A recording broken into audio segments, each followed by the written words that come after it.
Hello, welcome back. चलिए आइए ग्रह दशा के बारे में वापस जानना शुरू करते हैं। सूर्य। सूर्य आपकी ज़िंदगी की शुरुआत, यम ग्रह आपकी मौत। चलिए अब बुध ग्रह से स्टार्ट करते हैं। बुध ग्रह एक ऐसा ग्रह जो आपके अंदर की बुद्धि है, आपका दिमाग आपका बुध ग्रह होता है। आपके दिमाग को फंक्शन करने का, आपके दिमाग को चलाने का काम है बुध ग्रह का। इसके दो पक्ष होते हैं, एक अच्छा एक बुरा।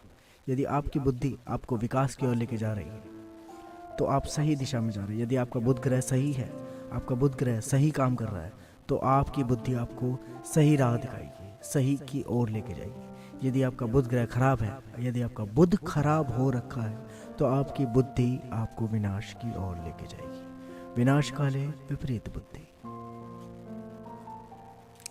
शुक्र ग्रह की बात करते हैं। शुक्र ग्रह का काम क्या होता है और शुक्र ग्रह की क्या चीज़ होती है? यदि आप शुक्र ग्रह आपका मजबूत है तो क्या होगा आपके साथ? आपके पास पैसा होगा, आपके पास धन होगा। शुक्र ग्रह आपके पिता की तरह होता है। आपका पिता ग्रह है, आपका बुद्धि का ग्रह दूसरा भी। ये आपको ऊपर राजाओं वाली फीलिंग देता है, आपको ऊपर ले जाने की राय देगा, सिर्फ आपके बारे में सोचता है। शुक्र आपके अंदर छुपा हुआ शैतान है जो सेल्फिश है, सिर्फ आपके बारे में सोचता है। आपके अंदर का छुपा हुआ राक्षस शुक्र ग्रह। पर वो राक्षस नहीं है, वो अच्छा है, क्योंकि वो सिर्फ आपके बारे में सोचता है, किसी और के बारे में नहीं। उसके बाद आता है मंगल ग्रह। धरती की हम बात नहीं करेंगे। मंगल ग्रह ममतामयी ग्रह, माँ, आपकी माँ, आपका दिल, ये होता है मंगल ग्रह। मंगल ग्रह की क्वालिटी क्या होती है? यदि आपका मंगल अच्छा है तो आप बहुत सॉफ्ट, अच्छे नेचर के इंसान हो, बहुत ज़्यादा अच्छी प्रवृत्ति होगी, अंदर से सुखी फील करोगे, मन में संतोष होगा, हर एक चीज़ अच्छी होगी। ये आपका तमोगुण होता है। जैसे भगवान शिव ने इस सृष्टि को 3 भागों में बांटा। चलिए उसी से शुरुआत करते हैं। 3 भागों में बांटा, 3 जगह कैटेगराइज किया। एक तरफ ब्रह्मा को 2 ग्रह दे दिए, बुध और शुक्र, जो दोनों के दोनों आपको राजस्व की ओर लेके जाते हैं। दूसरी जगह अगर हर बंदा मतलबी हो, सिर्फ अपने बारे में सोचे, तो क्या होगा? तो भी सृष्टि नाश की हो जाएगी। तो भगवान को बैलेंस करना था, क्योंकि सृष्टि में हर एक चीज़ बैलेंस से बनाई। तो आपका जो ब्रेन है वो आपका पिता, आपके ब्रेन पे 2 चीज़ों का असर होता है। आपका ब्रेन आपको राजाओं की तरह ऊपर लेके जाता है, सिर्फ आपके बारे में सोचता है, सेल्फिश होता है, किसी भी कंडीशन में आपके बारे में सोचे। ये 2 ग्रहों का काम होता है, आपकी बुद्धि और शुक्र ग्रह दोनों मिलके ये काम करते हैं, जो आपको सूर्य की ओर लेके जाते हैं, जो आपको खुशी की ओर लेके जाते हैं, जो आपको ऊंचाइयों की ओर लेके जाते हैं, जो आपको अमीर बनाते हैं। वो है ये 2 ग्रह। जो भी इन 2 ग्रहों का पालन करता है वो ऊंचाइयों की तरफ जाता है। यदि आपके ये दोनों ग्रह अच्छे हैं तो आपका अमीर होना तय है। आपके जीवन में खुशियाँ ही खुशियाँ नहीं, खुशियों की तो गारंटी नहीं ले सकते, लेकिन पैसा और आनंद, भौतिक सुख आपके पास होंगे। पर यदि ये दोनों ग्रह खराब है आपके, तो क्या होगा? तो इधर आइए दूसरे ग्रह की तरफ चले। ये ग्रह खराब कैसे होते हैं? मंगल ग्रह ममतामय ग्रह है। मतलब आपके अंदर का जो तमोगुण है वो है मंगल, जो रजोगुण है वो कौन है? शुक्र। आपकी पिता है, आपके पिता हो गए आपका शुक्र ग्रह, और आपकी माता हो गई मंगल ग्रह, और आप हो संतान, स्वयं धरती, इन दोनों की। पर आप कहाँ हो? आप सच में धरती हो क्या? नहीं, आप है चंद्रमा। बाद में बात करेंगे इसके बाद। अगले ग्रह की तरफ बढ़ते हैं। मंगल ग्रह के बाद आता है बृहस्पति ग्रह। मंगल ग्रह का काम होता है शुक्र को काबू करना, आपको मैं से निकालना, अहंकार, अहम से निकालना। ये काम होता है मंगल ग्रह का। मंगल ग्रह ममतामयी ग्रह है। आपके अंदर दिल, अब मंगल ग्रह दूसरों के बारे में सोचता है, आपका जो दिल है वो ही है मंगल ग्रह। मंगल ग्रह से बना आपका दिल। यदि आपकी ममता सही होगी, आपका मंगल सही होगा, तो आप भगवान की आस्था में लीन रहने वाले, प्यार करने वाले, सबके प्यार देने वाले। कोई आपके साथ बुरा करेगा तब भी आप उसके साथ बुरा नहीं करेंगे। यदि आपका मंगल खराब है तो क्या होगा? आप प्यार करने की जगह नफरत करेंगे, खिलसेंगे। आपके प्यार करने वाले, आपके चाहने वाले आपसे नफरत करने लगेंगे, आप उनके शत्रु बन जाएंगे, वो आपको शत्रु मान लेंगे, आपके साथ बुरा होगा। आप दुखी रहने लगेंगे यदि आपका मंगल खराब हो। उसके बाद अगले ग्रह की तरफ चलते हैं, बृहस्पति ग्रह। बृहस्पति ग्रह को गुरु ग्रह कहा जाता है। गुरु का ग्रह, आपको जिंदगी में जो गुरु मिलते हैं, जिनकी आप बातें सीखते हैं, आपके बचपन से पैदा होने से ही गुरु मिलने की कहानी शुरू हो जाती है। आप किस घर में पैदा हुए, जैसे माहौल में पैदा हुए, आपकी सोच बिल्कुल वैसे हो। आपके प्रारंभिक गुरु होते हैं आपके माता पिता या फिर आपको पालने वाला। जिस जहाँ पे भी आप रह रहे हैं, आपके आसपास का माहौल, आपके वो सारे गुरु होते हैं। चाहे वो एक छोटा बच्चा हो या फिर एक बड़ा आदमी, बूढ़ा, विद्वान, जो भी होगा, जो भी शिक्षा वो आपको देते हैं, वो सारे आपके गुरु होते हैं। आप उनसे सीखना शुरू करते हैं, क्योंकि बच्चा जब इस संसार में आता है वो ना समझ होता है, उसे कुछ नहीं पता होता। अगर उसे बताओगे कि बेटा आप भगवान हो, तो वो अपने आप को भगवान मानेगा। यदि आप उसे बताएंगे कि बेटा आप शैतान हो, तो वो अपने आप को शैतान मानेगा। जो भी आप उसे सिखाओगे वो सीखेगा।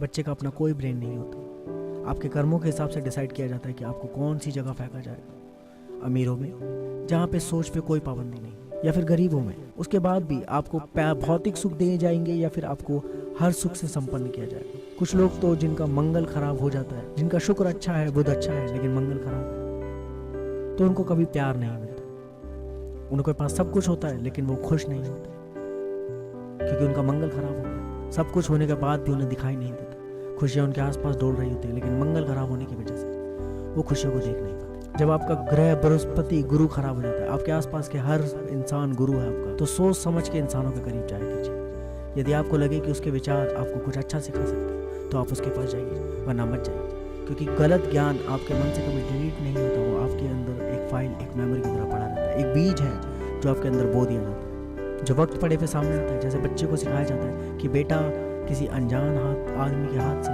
कुछ खाना मत। तो जब कोई अनजान आदमी आपके सामने आएगा और आपको कुछ देने की कोशिश करेगा, तो आपके मन में वो बीज पेड़ बन के सामने आएगा, नहीं ये अनजान है, मुझे कुछ देने की कोशिश तो नहीं कर। तो आपके गुरु जो भी आपको सिखा देंगे, आप सिर्फ वो ही सोचते हैं। आप याद कीजिए कि आपने खुद अपने को लेके अपना खुद का कौन सा थॉट क्रिएट किया।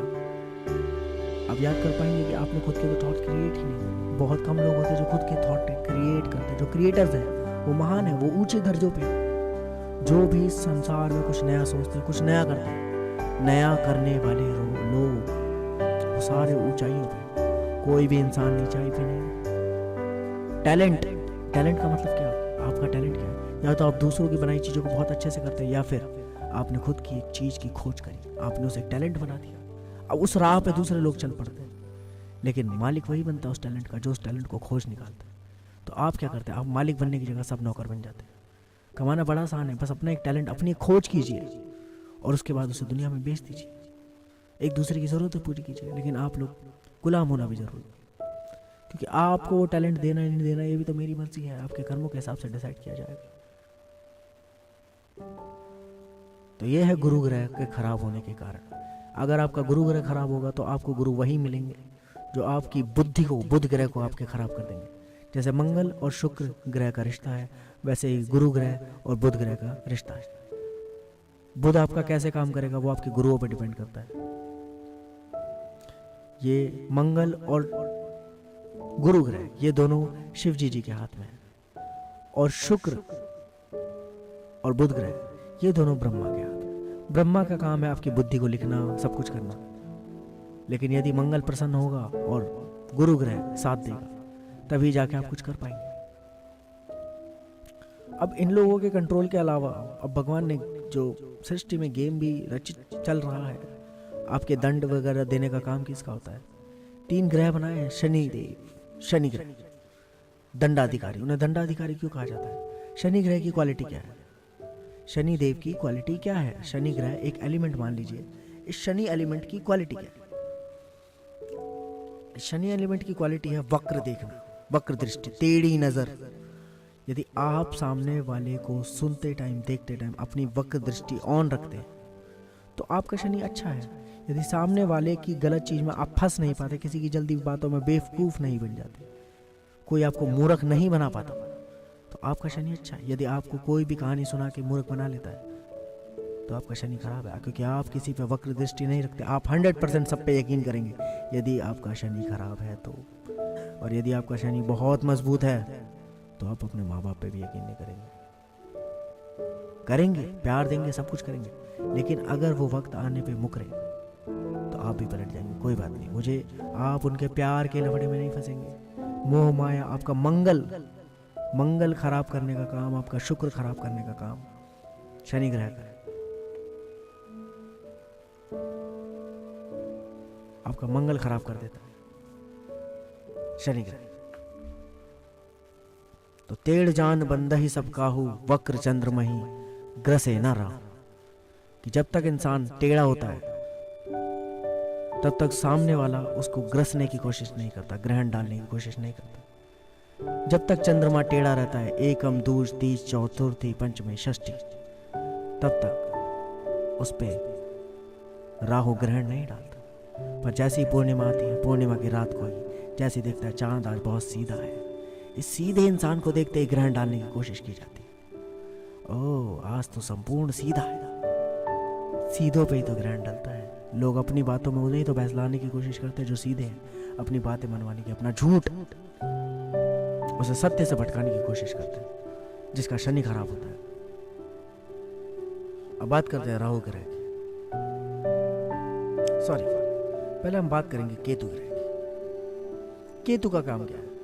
कहते हैं केतु का काम है सूर्य पे ग्रहण डालना। केतु क्या करता है? आपके शुक्र और बुध दोनों को खराब कर देता है।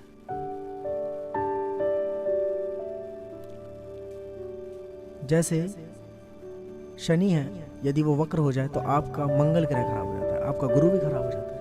वैसे ही केतु का काम है आपका बुध और शुक्र दोनों को खराब करना। बुध और शुक्र को ग्रस लेता है, आपकी बुद्धि पे पर्दा डल जाता है। आपको धनवान होना आपका मुमकिन ही नहीं होगा अगर आपका केतु खराब है। यदि आपका केतु सही है तो क्या होगा? आप धनवान होंगे, क्योंकि आपका बुध भी सही से काम करेगा, आपका शुक्र भी सही से काम करेगा।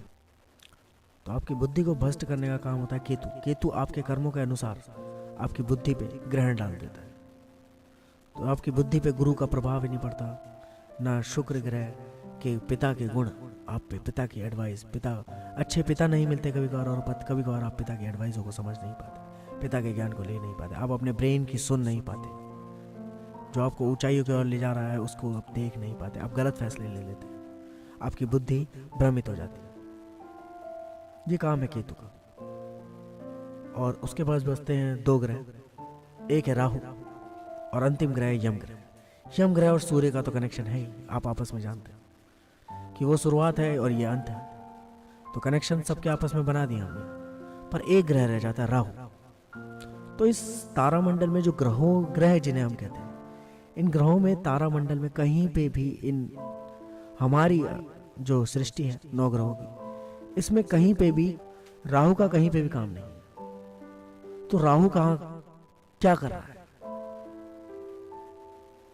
राहु ग्रहण डालता है, राहु ग्रहण डालता है चंद्रमा के ऊपर। राहु सच्चाई के ऊपर ग्रहण डालता है। जैसे मैंने आपको बताया 3 गुण होते हैं, अभी तक 2 ही गुणों में बहस और सब चीज चल रही थी, और अब आती है तीसरे गुरु की बारी, सतोगुण, स्वयं विष्णु की बारी। केतु उसे डस लेता है। यदि आप पे केतु का अच्छा प्रभाव है तो आप हमेशा सतोगुणी बने रहेंगे। जिनका केतु अच्छा होता है वो सतोगुणी होता है, वो ना अच्छे में फंसते ना बुरे में फंसते, वो सत्य का साथ देते हैं। यदि काम गलत हो रहा होगा तो आवाज उठाएंगे। जो लोग गलती के ऊपर आवाज उठाते हैं वो सारे सतोगुणी होते हैं। उनका सतोगुण उन पर हावी हो जाता है और वो औरों का भी सतोगुण जगा देते हैं। तीनों पर्सनैलिटी आपके अंदर होती है, लेकिन आपकी कभी कभार बाहर आती है। लेकिन कुछ लोग ऐसे होते हैं जिनकी सतोगुण पर्सनैलिटी ऑलवेज एक्टिवेट होती है, वो उस गुण को लेके पैदा हुए हैं, मतलब उनका गुण विद्यमान है उनमें। तीनों गुण सबके अंदर होते हैं, पर एक गुण आपका विद्यमान होता है, एक गुण आप पे ज्यादा प्रभाव डालता है, आपका प्रधान गुण।